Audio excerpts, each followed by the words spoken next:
स्वागत है आप सभी का ए स्टार न्यूज में। मैं हूं आपके साथ जुबैर चौधरी। तो चला देश लाइव का सबसे पहले बात करेंगे विपक्षी एकजुटता के लिए हो रही बैठक की। बता दें कि मिशन 2024 को लेकर विपक्ष ने स्पेशल 26 कार्ड खेला है। तो लोकसभा चुनाव 2024 से पहले विपक्ष एकजुट होने की कोशिश कर रहा है। पटना के बाद सोमवार को विपक्ष की दूसरी महाबैठक बेंगलोर में हो रही है। लोकसभा चुनाव से पहले विपक्ष की दूसरी बैठक ये बेंगलोर में चल रही है। इसके लिए एजेंडा और मिनट टू मिनट कार्यक्रम भी तय किया गया है, जिससे कि इस बार विपक्षी एकता की दिशा में कोई ठोस निर्णय लिया जा सके। बता दें कि बेंगलुरु के 5 स्टार होटल में 2 दिनों तक बैठक चलेगी, जहां 26 पार्टियां महामंथन में शामिल होंगी। विपक्ष की बैठक में कई मुद्दों पर मंथन किया जाएगा। गठबंधन का नया नाम हो या फिर यूपीए ही रखें, इसको लेकर भी चर्चा की जाएगी। तो वहीं सीट बंटवारे और संयोजक जैसे मुद्दों को लेकर भी इस महाबैठक में चर्चा की जाएगी। बता दें कि मीटिंग में जेडीयू से नीतीश कुमार, लल्लन सिंह और संजय झा इस बैठक में शामिल होंगे। तो वहीं आरजेडी से लालू यादव और तेजस्वी यादव इस बैठक में हिस्सा लेंगे। बात करें पश्चिम बंगाल की, तो पश्चिम बंगाल में तृणमूल कांग्रेस के नेता के शामिल होने पर सस्पेंस अब खत्म हो गया है। बता दें कि ममता बनर्जी और भतीजे अभिषेक बनर्जी भी इस बैठक में हिस्सा लेंगे और वो बेंगलोर पहुंच चुके हैं, जहां आम आदमी पार्टी ने भी बैठक में हिस्सा लेने का ऐलान किया और सीएम अरविंद केजरीवाल, पंजाब के सीएम भगवत मान, सांसद संजय सिंह और राघव चड्ढा मीटिंग में शामिल होंगे। तो वहीं तमिलनाडु के मुख्यमंत्री डीएमके प्रमुख एमके स्टालिन और पार्टी सांसद टीआर बालू विपक्ष की बैठक के लिए बेंगलुरु पहुंचे। इसी बीच पीडीपी की चीफ और जम्मू कश्मीर की पूर्व सीएम महबूबा मुफ्ती विपक्षी बैठक में शामिल होने के लिए बेंगलुरु पहुंच गई हैं। बता दें कि विपक्षी बैठक को लेकर सांसद संजय राउत ने बड़ा बयान दिया है। उन्होंने कहा है कि ये बैठक विपक्ष की बैठक नहीं, बल्कि इस देश में जो तानाशाही चल रही है उसके खिलाफ जो लोग देश को आगे लेकर जाना चाहते हैं, उसके लिए ये बैठक की जा रही है। बेंगलुरु में होने जा रही विपक्ष की बैठक पर आम आदमी पार्टी सांसद राघव चड्ढा ने भी बयान दिया। उन्होंने कहा है कि जो कुनबा बना है उसे देखकर आज बीजेपी की नींद आराम हो गई होगी। बेंगलोर में होने वाली जा रही विपक्षी बैठक पर कांग्रेस सांसद जयराम रमेश का भी बयान सामने आया। उन्होंने कहा है कि हमारी पटना की बैठक के बाद अचानक प्रधानमंत्री को एनडीए का ख्याल आया है। यह एनडीए में एक नई जान फूंकने की कोशिश की जा रही है और एनडीए गठबंधन पर कांग्रेस के राष्ट्रीय अध्यक्ष मल्लिकार्जुन खड़गे ने कहा कि मुझे ताज्जुब है कि मोदी जी राज्यसभा में कहा था कि मैं सभी विपक्षी पार्टियों पर अकेला भारी हूं। अगर वो सभी विपक्षियों पर अकेले भारी हैं तो वो 30 पार्टियों को इकट्ठा क्यों कर रहे हैं। इसके साथ ही उन्होंने कहा है कि इसके साथ वो लोग उन 30 पार्टियों का नाम बताएं जहां हमारे साथ जो लोग हैं वो हमेशा हमारे साथ हैं। उन्होंने कहा कि हमने संसद और संसद के बाहर भी मिलकर काम किया है। हम जो कर रहे हैं उससे देखकर बीजेपी पार्टी घबरा गई है।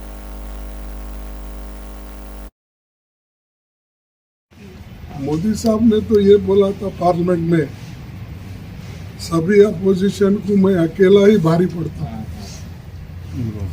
जब अकेला ही भारी पड़ता है फिर छोटे मोटे सबको लेके 30 क्यों गिन रहे? तो 30 कौन से पार्टी है तो बताए, तो हम भी इलेक्शन कमीशन से लिस्ट मंगवाएंगे और बोलेंगे। अब हमारे पास जो 24-26 लोग जो भी आते हैं वो हम पार्लियामेंट में भी रहते हैं, बाहर भी रहते हैं, मिलके भी रहते हैं। उनके 30 लोग कहाँ मिले थे मुझे तो मालूम है। एक प्रेशर करने का एक टैक्टिस है, प्रेशराइज करके हमारे अपोजिशन पार्टी के लोगों को तोड़ने का, और खासकर जो डीएमके कांग्रेस की मैत्री है वहाँ पर वो डरा के अलग अलग करने के लिए वो लोग कोशिश कर रहे हैं।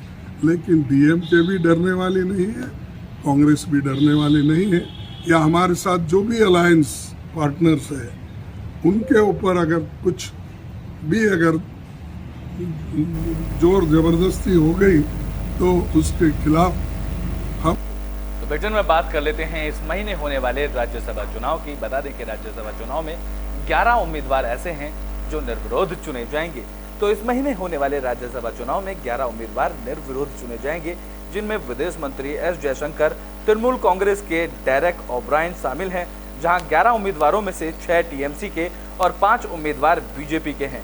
इसके साथ ही बीजेपी ने राज्यसभा में एक और सीट भी जीत ली है, जिसके 93 सदस्य हो गए हैं। बता दें कि 24 जुलाई को पश्चिम बंगाल की 6 सीट, गुजरात की 3 सीट और गोवा की एक राज्यसभा सीट पर वोटिंग होनी थी, लेकिन अब मतदान नहीं होगा।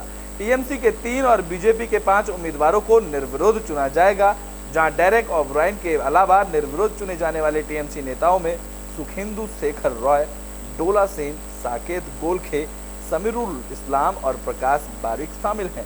अब उच्च सदन में बीजेपी और सहयोगी दलों की कुल सीटें 105 हो गई हैं, जबकि कांग्रेस की 1 सीट इनमें कम हो गई है।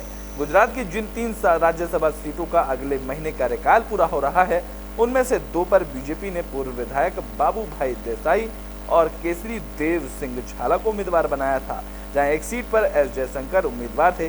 विपक्ष की तरफ से कोई भी प्रत्याशी नहीं होने के चलते तीनों उम्मीदवार निर्विरोध जीत गए हैं, जहां जयशंकर गुजरात की दूसरी बार राज्यसभा के लिए चुने गए हैं और इसके अलावा बाबू भाई देसाई और केसरी देव सिंह झाला को पहली बार राज्यसभा पहुंचने का मौका मिला है। वहीं कांग्रेस ने नामांकन नहीं भरने का ऐलान किया था, जहां गुजरात विधानसभा में बीजेपी के 156 विधायक और कुल सीटें 182 हैं। वहीं बीजेपी के पास 3 निर्दलीय विधायकों का समर्थन भी है। ऐसे में बीजेपी उम्मीदवारों की जीत तय थी। इस वजह से कांग्रेस ने यहां अपना कोई उम्मीदवार नहीं उतारा और आने वाले राज्यसभा चुनाव में 11 ऐसे उम्मीदवार हैं जो निर्विरोध चुने जाएंगे।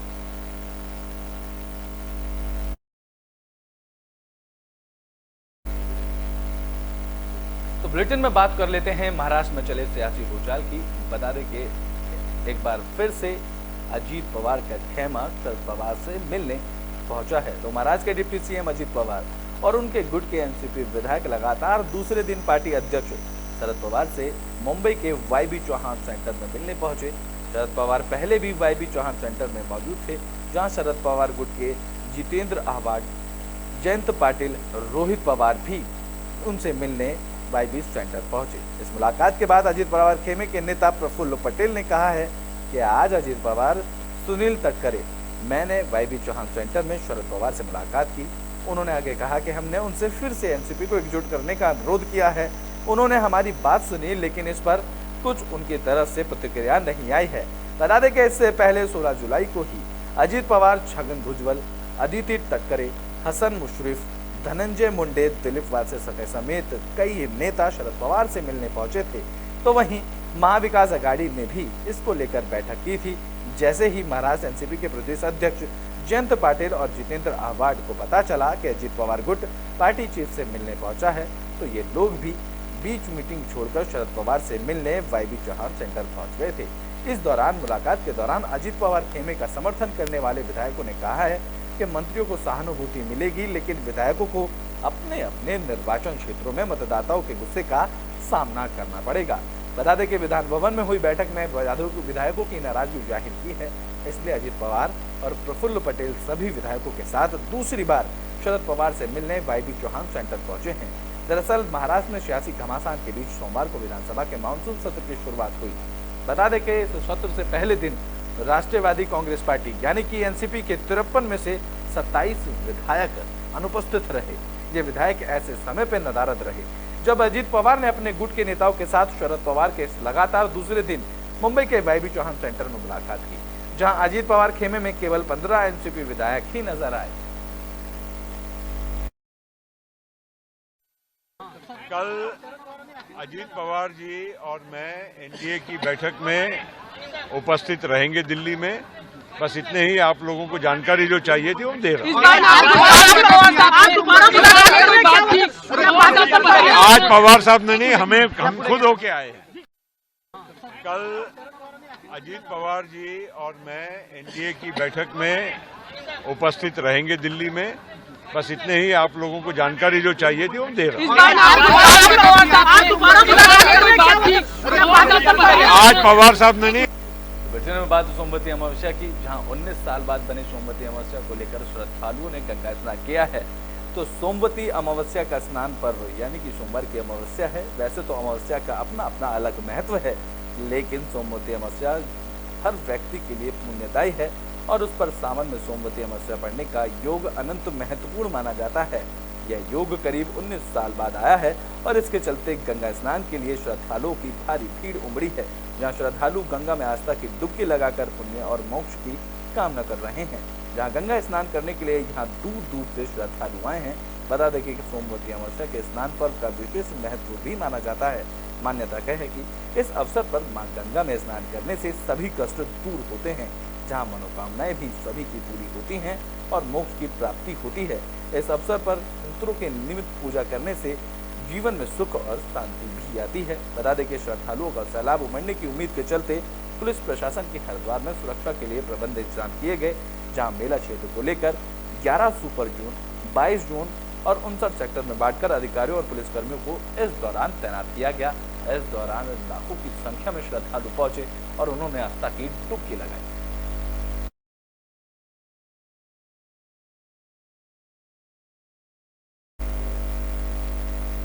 बुलेटिन में बात कर लेते हैं एयर इंडिया फ्लाइट की, जहां मोबाइल ब्लास्ट होने की सूचना के बाद उसकी इमरजेंसी लैंडिंग कराई गई। तो लेक सिटी उदयपुर से एयर इंडिया फ्लाइट को लेकर बड़ी खबर सामने आई। बता दें कि एयर इंडिया की फ्लाइट में एक यात्री के मोबाइल में ब्लास्ट हो गया, जिससे पूरी फ्लाइट में हड़कंप मच गया। फ्लाइट की इस दौरान तत्काल इमरजेंसी लैंडिंग कराई गई। जहां मोबाइल में ब्लास्ट की यह घटना एयर इंडिया की फ्लाइट 407 में 70 में बताई जा रही है। इस फ्लाइट में उदयपुर एयरपोर्ट से ही दिल्ली के लिए उड़ान भरी थी, जहां उड़ान भरने के बाद कुछ देर बाद ही एक पैसेंजर की मोबाइल बैटरी में अचानक ब्लास्ट हो गया। जहां यात्री के मोबाइल में ब्लास्ट होने से सभी यात्री घबरा गए। उसके बाद फ्लाइट की फिर से उदयपुर के डेबोक एयरपोर्ट पर इमरजेंसी लैंडिंग कराई गई और फ्लाइट के उदयपुर एयरपोर्ट पर लैंडिंग करवाने के बाद इनमें से 3 से 4 ऐसे पैसेंजर बाहर निकले जो फिर वापस फ्लाइट में नहीं बैठे। बताया जा रहा है कि उन यात्रियों ने फ्लाइट में उड़ान भरने से मना कर दिया।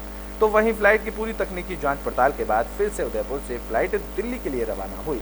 गनीमत यह रही कि इस पूरे घटनाक्रम के दौरान किसी भी तरह का कोई नुकसान नहीं हुआ।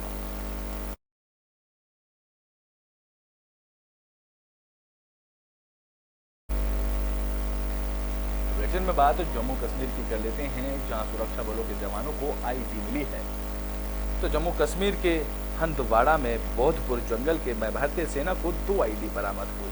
सेना और हंदवाड़ा पुलिस यहाँ एक ज्वाइंट सर्च ऑपरेशन चला रही है, जिसमें आईडी बरामद किया गया। बता दें कि सोमवार की सुबह NH 701 पर बौद्धपुरा ब्रिज में तलाशी अभियान के दौरान 5 से 7 किलोग्राम 2 आईडी मिले, जिसके बाद सेना और पुलिस की इस कार्रवाई की घटना स्थल पर टल गई। जहां सुबह सर्च ऑपरेशन शुरू किया। बताया जा रहा है 5 से 7 किलो के अत्याधुनिक 2 आईडी जंगल में छिपाया गया था, जिसने टीम ने तुरंत ही पर्याप्त सुरक्षा उपकरणों के साथ क्षेत्र की घेराबंदी की और बस डिटेक्टर और आर्मी डॉग्स से लैस सेना की ट्रेंड विस्फोटक पहचान ने आईडी की पहचान की।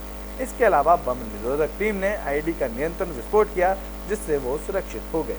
वहीं भारतीय सेना हंदवाड़ा पुलिस के जवानों ने बौद्धपुर जंगल में फिर से तलाशी अभियान शुरू कर दिया है, जहां सेना को आशंका है कि बौद्धपुर जंगल के सामान्य क्षेत्र में आईडी या आतंकवादी क्षेत्र होते हैं।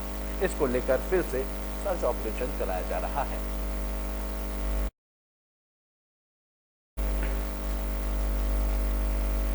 देश लाइव में अभी के लिए बस इतना ही। देश और दुनिया की तमाम खबरों के लिए देखते रहें एबी स्टार।